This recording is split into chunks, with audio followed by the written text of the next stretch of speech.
हम चले तो ये आंधियां और तूफान खुद ही चल पड़ेंगे, सागरों की बात क्या, हिमगिरी सरीखे ढह पड़ेंगे। ये न समझो कि निशाएं हमारा पथ रोक लेंगी। निशा मतलब रात, झिझक, कम तैयारी, ना सीख पाने का डर। ये न समझो कि निशाएं हमारा पथ रोक लेंगी। हम चले तो दीप क्या, सूरज हजारों जल पड़ेंगे, सूरज हजारों जल पड़ेंगे।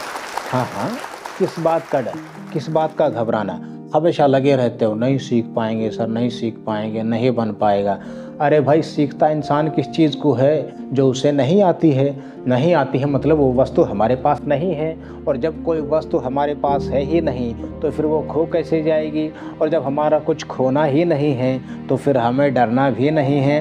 डरिए मत, आगे बढ़िए और आज हमसे फ्यूचर परफेक्ट टेंस पढ़िए। जी हाँ, I wish you all good morning, good afternoon, good evening, नमस्ते, नमस्कार, प्रणाम, साब सलाम, साहिब बंदगी, सत श्री अकाल, अस्सलाम वालेकुम, हेलो, हाय, नमो बुद्धाय। अब भी कोई छूट गया हो तो अपनी तरफ से लगाए। देश में भाईचारा बढ़ाए, बेटी बचाए फिर उसे खूब पढ़ाए, हर सब्जेक्ट पढ़ाए केवल अंग्रेजी को छोड़कर, क्योंकि अंग्रेजी तो आपको हरिंदर सर ही पढ़ाएंगे।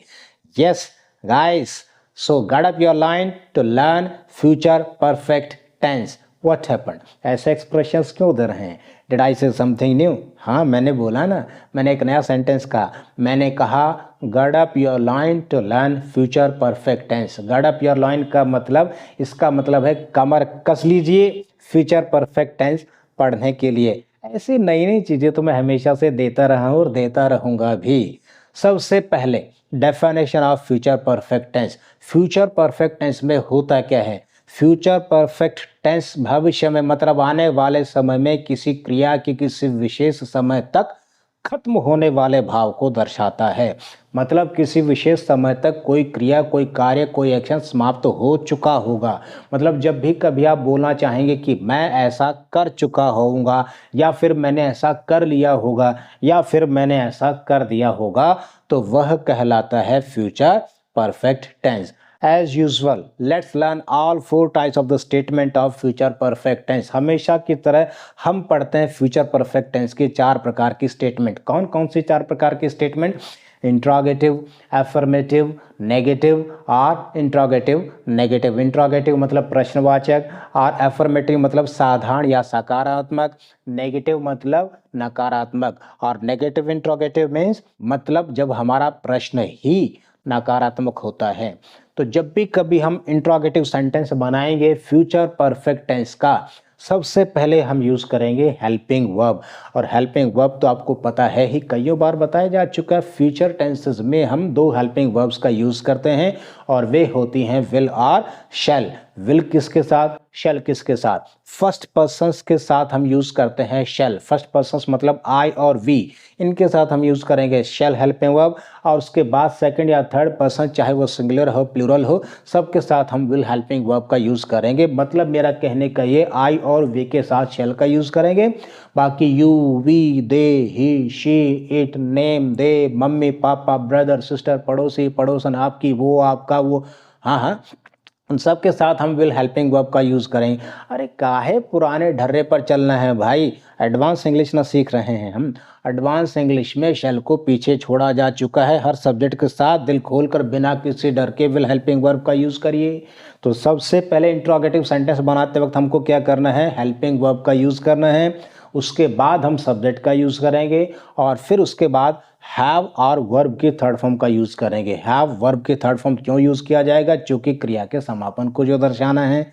लास्ट में हम यूज़ करेंगे ऑब्जेक्ट और अदर वर्ड्स। तो एक बार फिर से स्टेटमेंट को मैं दोहरा देता हूँ। सबसे पहले हेल्पिंग वर्ब आएगा, फिर सब्जेक्ट आएगा, फिर उसके बाद हैव और वर्ब की थर्ड फॉर्म, लास्ट में ऑब्जेक्ट और अदर वर्ड्स। इसके कुछ एग्जांपल्स के साथ समझ लेंगे तो आसान हो जाएगा हमारे लिए। Very first example is, will he have achieved his target bye the end of this month?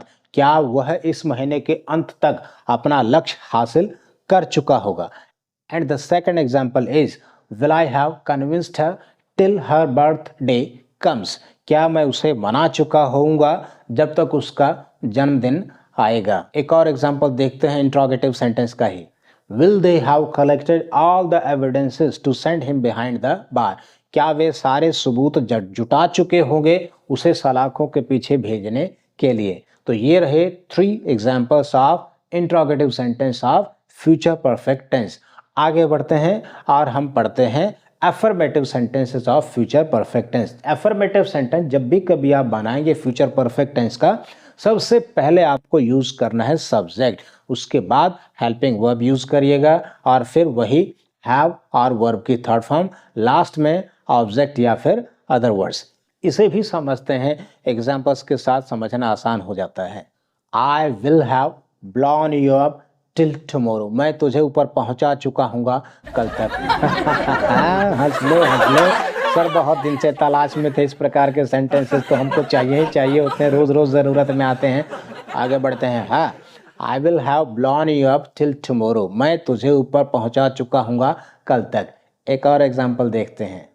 Police will have caught him red-handed within 2 days, police उसे रंगे हाथों पकड़ चुकी होगी 2 दिन के अंदर अंदर। एक और एग्जाम्पल देखते हैं। He will have impressed her before she gets married, उसके शादी करने से पहले वह उसे इम्प्रेस कर चुका होगा। तो ये रहे आपके एग्जाम्पल्स अफर्मेटिव सेंटेंसेस के। अब आगे बढ़ते हैं नेगेटिव सेंटेंस की तरफ।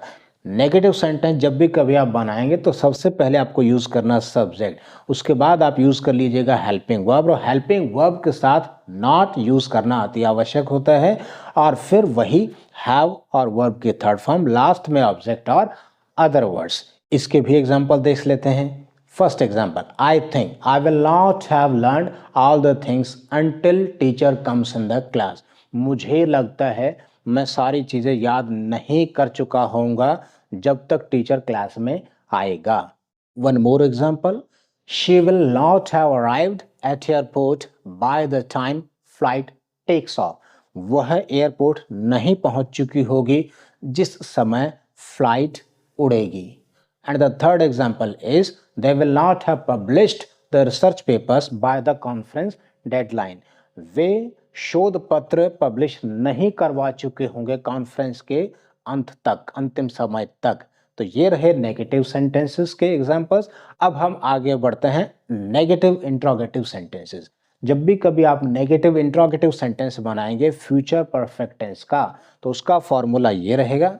सबसे पहले आप यूज करेंगे हेल्पिंग वर्ब, फिर सब्जेक्ट का यूज कर लीजिएगा, उसके साथ ही नॉट का यूज करना, सब्जेक्ट के डायरेक्ट आफ्टर नॉट का यूज कर लीजिए, और फिर हैव और वर्ब की थर्ड फॉर्म, लास्ट में ऑब्जेक्ट और अदर वर्ड्स, ये आपको यूज करना है। ठीक है, अब इसकी भी एग्जांपल हम देख लेते हैं एक एक करके।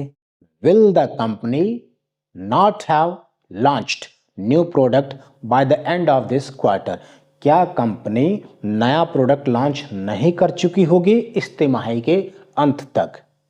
Second example, will she not have got impressed by me before exams, क्या वो मुझसे इम्प्रेस नहीं हो चुकी होगी एग्जाम्स से पहले।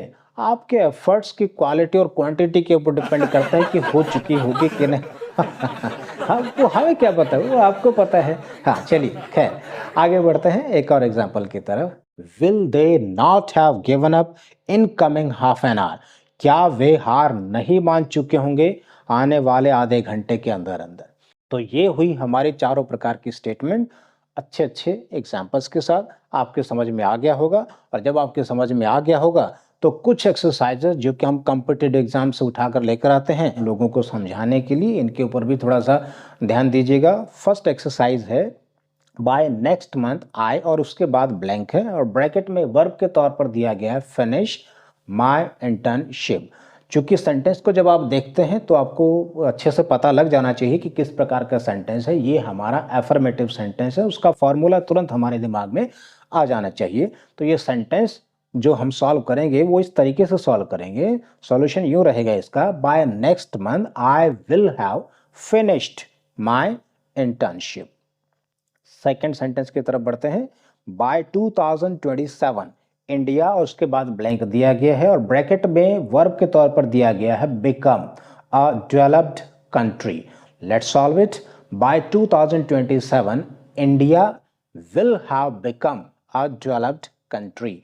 2027 तक भारत देश विकसित देशों में शामिल हो चुका होगा, विकसित देश बन चुका होगा। नेक्स्ट सेंटेंस पढ़ते हैं। इस नेक्स्ट सेंटेंस में स्टार्टिंग में ही ब्लैंक दिया गया है, उसके बाद है यू मतलब सब्जेक्ट दिया गया है, फिर से ब्लैंक दिया गया है और ब्रैकेट में वर्ब के तौर पर दिया गया है complete your homework by 8 o'clock tomorrow. तो चूंकि सेंटेंस की शुरुआत ही ब्लैंक से हो रही है तो इट इज वेरी क्लियर कि ये इंट्रोगेटिव सेंटेंस है फ्यूचर परफेक्ट टेंस का। तो इसमें सबसे पहले हमको क्यों यूज करना है, हेल्पिंग वर्ब। तो ये सेंटेंस हमारा बनेगा will you have completed your homework by 8 o'clock tomorrow. आगे बढ़ते हैं नेक्स्ट सेंटेंस की तरफ। नेक्स्ट सेंटेंस है by the end of the year I और फिर ब्लैंक है और वर्ब के तौर पर ब्रैकेट में दिया गया है save enough money to buy a bungalow. इस साल का अंत आते आते मैं बंगला खरीदने के लिए पर्याप्त पैसा कमा चुका होऊंगा। तो ये सेंटेंस हमारा यूं बनेगा by the end of the year I will have saved enough money to buy a bungalow. Next sentence है बाय नेक्स्ट ईयर, उसके बाद ब्लैंक दिया गया है, ही उसी के साथ नॉट दिया गया है, फिर से ब्लैंक है और ब्रैकेट में वर्ब के तौर पर दिया गया है कंप्लीट हिज MBA डिग्री। तो समझ में तो आ ही गया होगा कि कौन सा सेंटेंस है, ये आपका नेगेटिव इंट्रोगेटिव सेंटेंस है। सेंटेंस का सॉल्यूशन इस तरीके से रहेगा by next year will he not have completed his MBA degree, right, okay. उसके बाद नेक्स्ट सेंटेंस की तरफ बढ़ते हैं। मोदी जी, अरे भाई तो आप लोग तो मोदी जी का नाम आते ही हंसने लग जाते हैं, इसमें हंसने वाली कौन सी बात है भाई, हमारे देश के ऑनरेबल प्राइम मिनिस्टर हैं। ऐसा प्राइम मिनिस्टर आज़ादी के बाद पहली बार हमें मिला है और आप उनका नाम आते ही हंसना, हाँ हंसी तो खैर खुशी का लक्षण होता है, तो खुश होने वाली बात तो है ही, ऐसे ऑनरेबल प्राइम मिनिस्टर जो है हमारे पास। खैर चलिए हम आगे बढ़ते हैं और सेंटेंसेस को सॉल्व करते हैं। मोदी जी, उसके बाद ब्लैंक है और ब्रैकेट में वर्ब के तौर पर दिया गया है गेट रीमैरिड इनकमिंग। फिर से हंस रहे हो, अरे भाई मैं इस सेंटेंस में उनकी बात नहीं कर रहा हूँ, ये कोई और मोदी जी है, हाँ समझना चाहिए आप लोगों को। मोदी जी फिर ब्लैंक है, ब्रैकेट में है get remarried incoming 1 year। Modi, तो ये सेंटेंस हमारा इस तरीके से बनेगा Modi ji will have got remarried incoming 1 year। आने वाले इस साल में मोदी जी दोबारा से शादी कर चुके होंगे। हाँ, नेक्स्ट सेंटेंस की तरफ बढ़ते हैं। स्टार्टिंग में ही ब्लैंक है, उसके बाद है शी नॉट, हाँ बिल्कुल नेगेटिव इंट्रोगेटिव सेंटेंस है ये, और शी नॉट के बाद फिर से ब्लैंक दिया गया है, ब्रैकेट में वर्ब के तौर पर हमको मिला है submit her all the reports. तो सेंटेंस बनेगा will she not have submitted her all the reports, क्या वो अपने सारे विवरण जमा नहीं कर चुकी होगी। उसके बाद सेंटेंस है शी और ब्लैंक दिया गया है, वर्ब के तौर पर हमको मिला हुआ है लीव, लीव मतलब छोड़ना, the airport by the time you arrive. Affirmative sentence है, इजीली आप इसको सॉल्व कर सकते हैं, फिर भी इसको देख लेते हैं। यह है she will have left the airport by the time you arrive, वह एयरपोर्ट छोड़ चुकी होगी जिस समय तुम आओगे। नेक्स्ट सेंटेंस है when you get here the train, उसके बाद ब्लैंक दिया गया है, ब्रैकेट में वर्ब के तौर पर दिया गया है ऑलरेडी डिपार्ट। तो इसका सॉल्यूशन यूं रहेगा when you get here the train will have already departed, मतलब जब तुम यहां पहुंचोगे या आओगे तो ट्रेन पहले से ही जा चुकी होगी, स्टेशन छोड़ चुकी होगी। और उसके बाद जो नेक्स्ट सेंटेंस है हमारा वो है, उसको भी सॉल्व कर लेते हैं, वो है हमारा बिफोर द गेस्ट्स अराइव दे और फिर ब्लैंक दिया गया है, ब्रैकेट में वर्ब है क्लीन द हाउस। सॉल्यूशन इसका तरह रहेगा before the guests arrive they will have cleaned, third form लगाना पड़ेगा ना, they will have cleaned the house, इससे पहले कि मेहमान आए वे घर को साफ कर चुके होंगे। And the last sentence is I think you want to call police after thieves, उसके बाद ब्लैंक दिया गया है break into the house. Break into बड़ी प्यारी वर्ब है, बहुत ही महत्वपूर्ण और जरूरी वर्ब है। इस ब्रेक इनटू का मतलब होता है सेंध लगाना, हाँ बार बार आपके सामने आएगी, इसको रट लीजिएगा।